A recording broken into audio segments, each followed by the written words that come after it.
우리 한 절씩 저와 교독하겠습니다. 주의 종을 후대하여 살게 하소서. 그리하시면 주의 말씀을 지키리이다.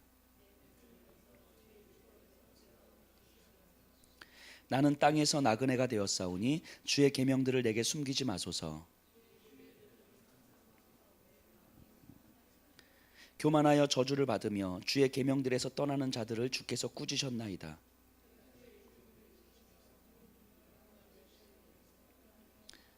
고관들도 앉아서 나를 비방하였사오나 주의 종은 주의 율례들을 작은 소리로 읊조렸나이다. 주의 증거들은 나의 즐거움이요 나의 충고자니이다. 아멘. 이 하나님의 율법 말씀에 대한 이야기가 지금 119편 계속 진행되고 있는데, 이 시인의 고백을 이 시인의 마음을 우리가 좀 헤아리면서 계속 보셔야 돼요. 이 18절 보세요. 내 눈을 열어서 주의 율법에서 놀라운 것을 보게 하소서.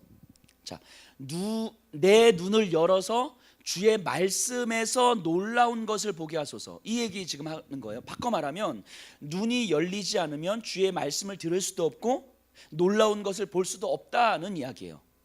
그럼 이제 우리는 생각을 하는 거예요. 이런 본문을 읽으면, 그럼 내 눈이 열리면 주의 말씀에서 놀라운 것을 보는데 이 놀라운 게 뭘까라고 이제 생각을 해야 되는 거잖아요. 이 놀라움이 뭘까?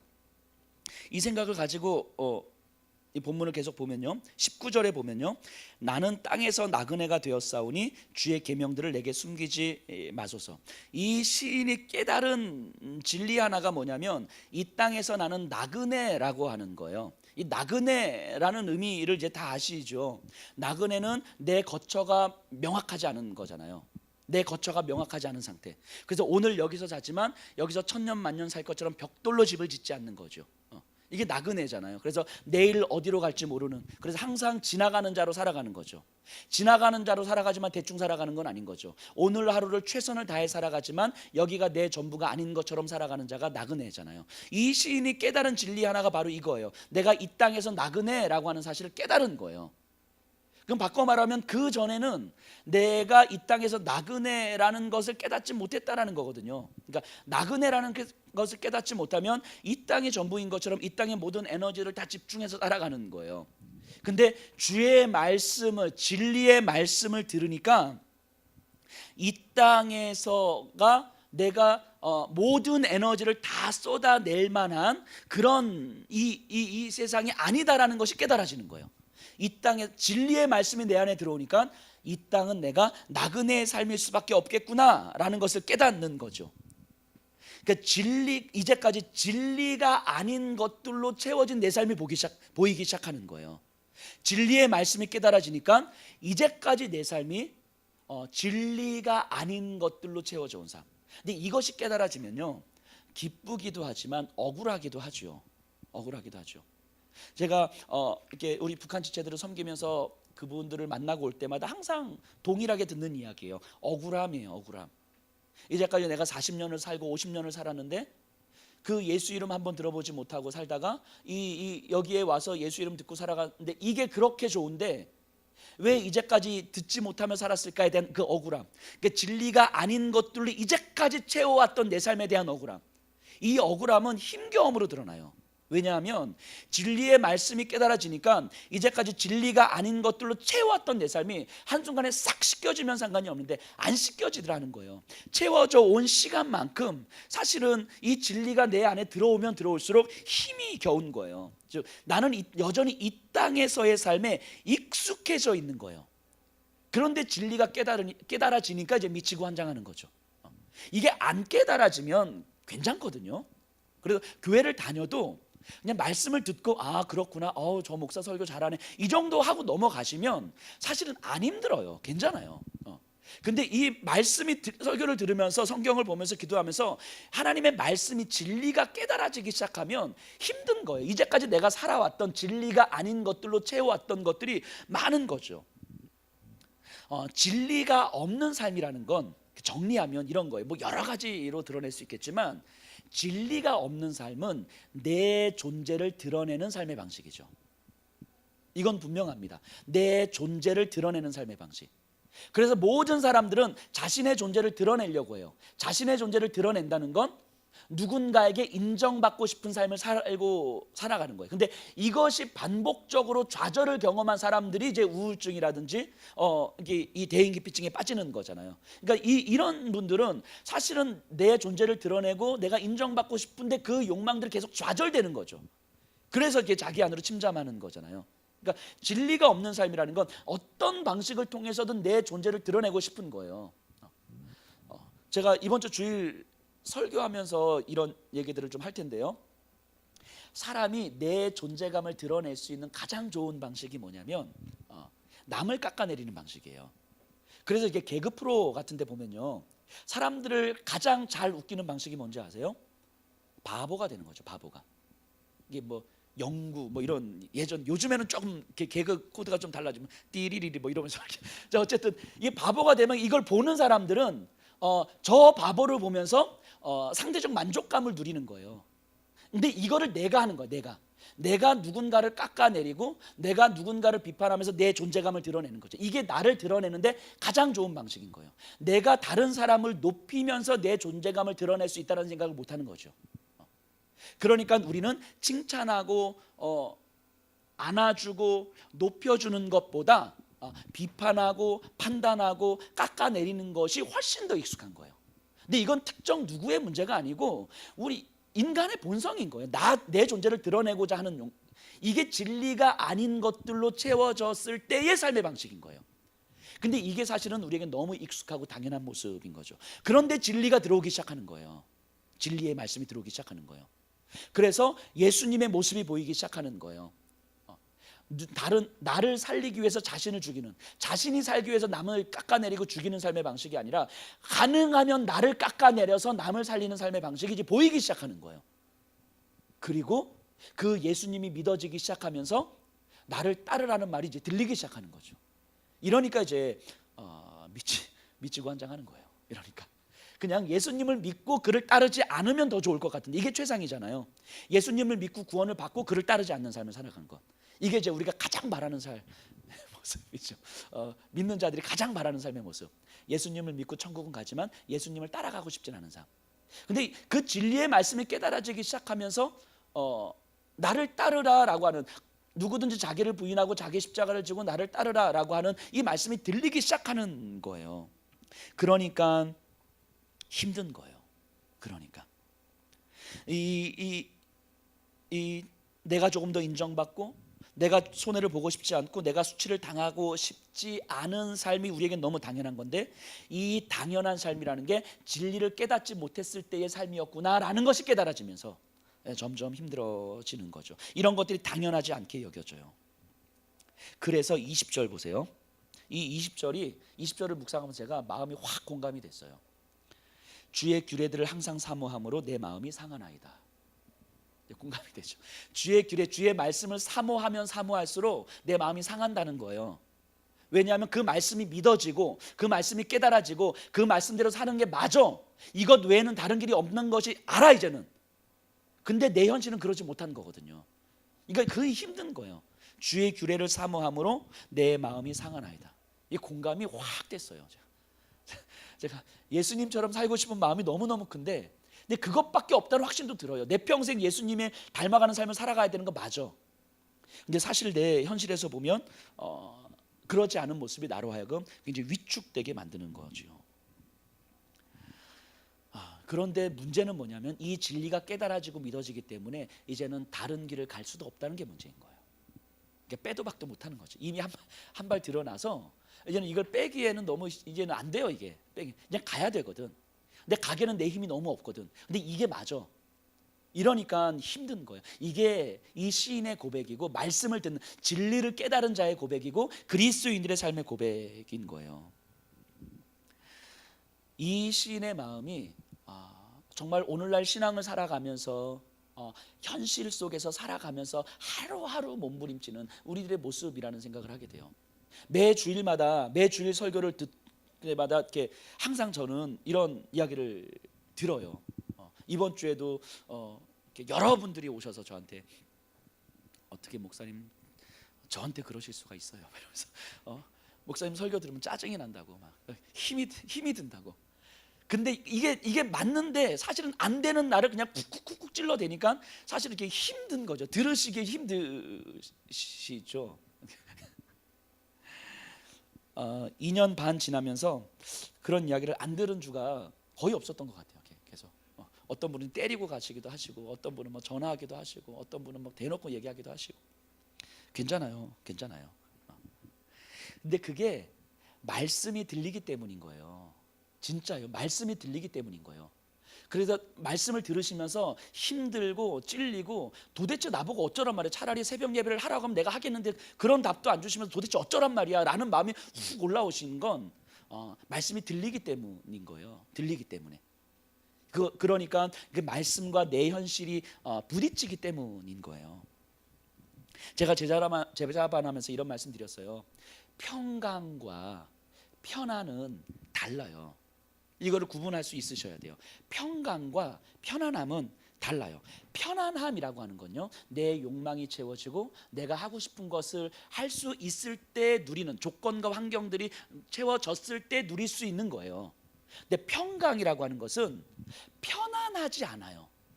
평강은 하나님의 진리의 말씀이 내 안에 깨달아져서 이것이 너무 확실해서 환경과 상황과 조건이 되지 않음에도 불구하고 이 길이 나에게 너무 선명하게 보여서 이것으로 인해서 내가 그냥 걸어갈 때 누리는 마음의 힘인 거예요. 평강이라는 건. 그러니까 평강을 누린다는 건 편안함하고는 거리가 멀어요. 내 삶의 환경과 조건들이 너무너무 힘이 드는데 어느 순간 내 안에서 이 상황이, 이 환경이, 나를 힘들게 만드는 이 사람이 나를 좌우할 수 없는 것이구나 라고 하는 확신이 들어와요. 그럼 나를 좌우할 수 있는 것이 무엇인가? 나를 살리신 그리스도의 생명이고 그 십자가고, 그 십자가가 아니었으면 아무리 좋은 환경이어도 내가 살아갈 수 없는데 그 십자가가 내 안에, 예수 생명이 내 안에 있기 때문에 내가 이 생명 붙들고 살아가면 아무리 절망적 환경과 아무리 처절한 상황이라 할지라도 내가 한 걸음 걸어갈 수 있는 거구나 라고 하는 확신이 훅 들어올 때, 그때 세상은 결코 알 수 없는 평강을 우리가 누리는 거예요. 이 평강은 예수 생명으로 그리스도의 십자가가 아니면 누릴 수 없는 것들인 거죠. 나는 이 환경 속에서 무너질 수밖에 없는데, 나는 버틸 힘이 없는데, 더 이상 내일 어떻게 살아야 될지 전혀 모르겠는데, 그런데 희한하게 내 안에서 나는 힘이 전혀 없지만 나를 붙들고 있는 하나님의 사랑이 확 느껴지는 거예요. 이 폭풍 한가운데서 내 안에 예수 생명이 있고 이 예수 그리스도의 은혜가 나를 지배하고 있다는 사실이 확 느껴지는 거예요. 이게 믿어지는 거예요. 이때 누릴 수 있는 힘이 평강인 거죠. 그러니까 이 평강은 편안함하고는 완전히 달라요. 이게 성경을 통해서 찾아보면 로마로 항해를 하고 있는 그 바울이 탄 배가 유라굴로라고 하는 광풍을 만나요. 14일 동안 아무것도 못 먹고 구원의 여망마저 없는 사람, 그래서 모든 사람들이 다 포기합니다. 살 길을 다 포기해요. 그때 바울이 일어나죠. 일어나서 외칩니다. 당신들 단 한 사람들도 죽지 않을 거라고. 우리는 다 로마로 향해 갈 거라고. 이 바울의 마음은 분명 하나님께서 그 전날 밤 나타나셔서 환상으로 말씀해 주셨기도 했지만, 지금 내가 가는 이 길이 죽으러 가는, 풍랑 가운데 빠져 죽는 이 길이 아니라는 확신이 있었던 거예요. 하나님은 나를 붙들고 로마로 가게 하실 거라고 하는 확신이 있었던 거예요. 그러니까 풍랑이 우리를 죽일 것 같아도 나는 여기서 죽지 않을 거라는 확신이 있었던 거죠. 편안하진 않았지만 그 마음에 평강은 있었던 거예요. 진리가 깨달아질 때에 우리의 삶은 편안하지 않아요. 진리가 깨달아지면 우리의 삶은요, 예전보다 훨씬 덜 편안해집니다. 이건 확실한 것 같아요. 그리고 예수 믿으면 덜 편안해져요. 예수 믿고 진리의 말씀이 깨달아지면 더 힘들어진다고. 왜냐하면 더 손해 보셔야 되거든요. 더 자존심 상하셔야 되거든요. 그럼에도 불구하고 남들보다 더 낮은 자의 자리에 들어가야 되는 거거든요. 주는 거 없이 미운 사람을 넘어서 나에게 해코지를 한 그 사람을 향하여서 내가 저 사람을 품지 못하는 이유가 무엇인가를 하나님 앞에 묻는 기도를 해야 되는 거거든요. 예수를 믿는다는 건. 그러니까 예수를 믿는다는 건 덜 편안해지는 삶을 살아가는 거예요. 근데 희한하게 그 삶 속에서 평강이 경험이 되는 거예요. 평강이. 이게 예수를 믿는다라고 하는 거예요. 진리의 말씀이 깨달아진다고 하는 거예요. 그래서 주의 규례를 사모하면서 내 마음은 상하지만 사실은 상하는 그 마음 붙들고 하나님 앞에 몸부림칠 때에 하나님의 말씀이 내 안에 깨달아지는 거죠. 24절 보세요. 주의 증거들은 나의 즐거움이요 나의 충고자니이다. 자, 22절 보세요. 내가 주의 교훈들을 지켰사오니 비방과 멸시를 내게서 떠나게 하소서. 자, 주의 교훈들을 지켰는데 비방과 멸시가 나에게 있었다는 이야기예요. 진짜예요, 진짜로. 주의 교훈을 지키고 진리의 말씀을 따르면 비방과 멸시가 있는 거예요.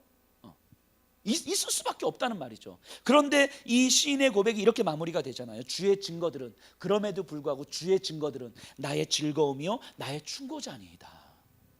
예수 믿으면서 상처 안 받으려고 살아가고, 예수 믿으면서 손해 안 보려고 하고 살아가고, 예수 믿으면서 자존심 안 상하면서 살아가려고 하고, 예수 믿으면서 조금 더 편안하고 조금 더 내 성취 욕망을 이루고자 하면서 살아가는 그 삶은 사실은 예수를 믿는 게 아니다라고 이야기를 하는 거예요. 물론 이걸 오해하셔서 예수 믿으면 다 지질이 궁상 떨면서 산다, 이런 말씀이 아니에요. 이렇게 이분법적으로 생각하시면 안 돼요.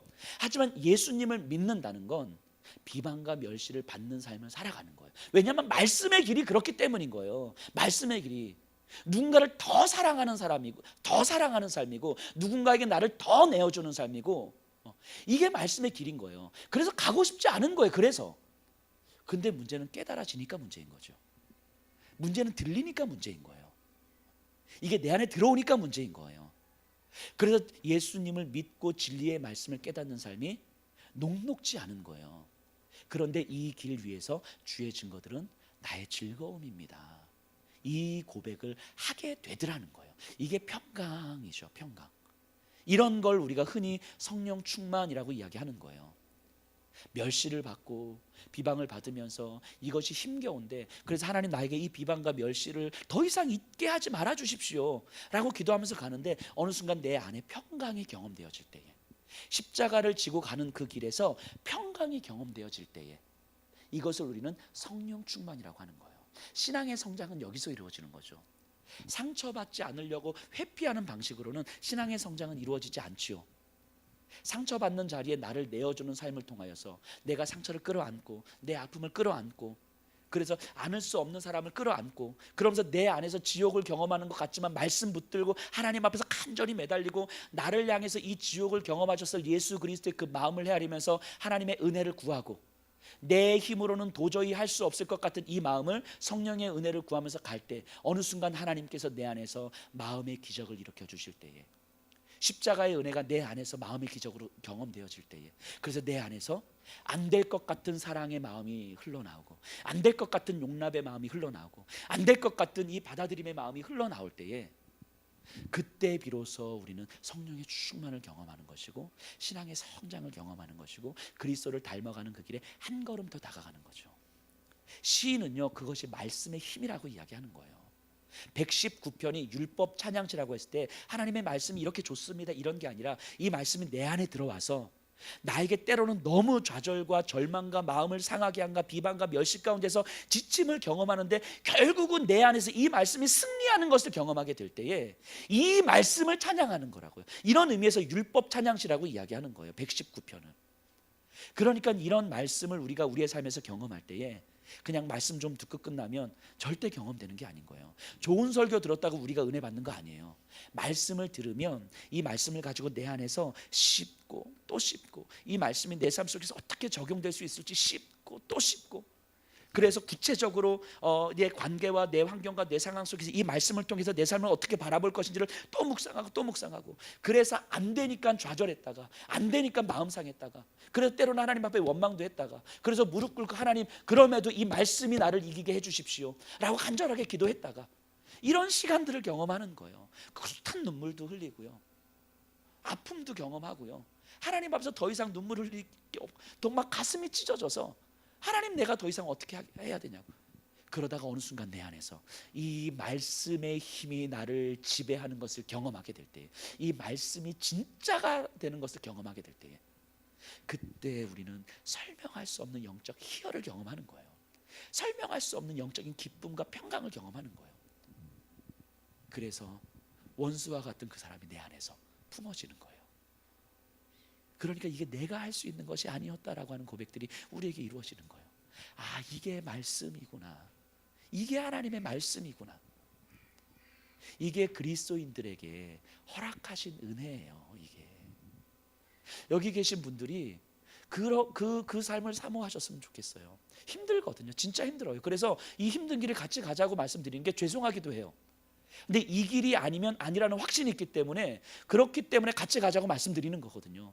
이 멸시와 비방을 받는 길 같이 가자고, 손해보는 길 같이 가자고, 마음이 무너지고 마음이 상하는 길 같이 가자고 말씀드리는 거예요. 이 길 같이 가자고요. 이 길. 그래서 이 길 위에서 말씀이 내 안에서 어떻게 승리하는지 한번 경험해 보자고요. 그렇게 말씀을 우리가 경험해 보자고요. 여기 계신 분들이 그 삶을 사모했으면 좋겠고요. 그 삶을 위해서 간절하게 몸부림쳤으면 좋겠어요. 우리 말씀이 승리하는 삶을 우리의 일상 순간순간 속에서 우리 경험하기를 소원합니다.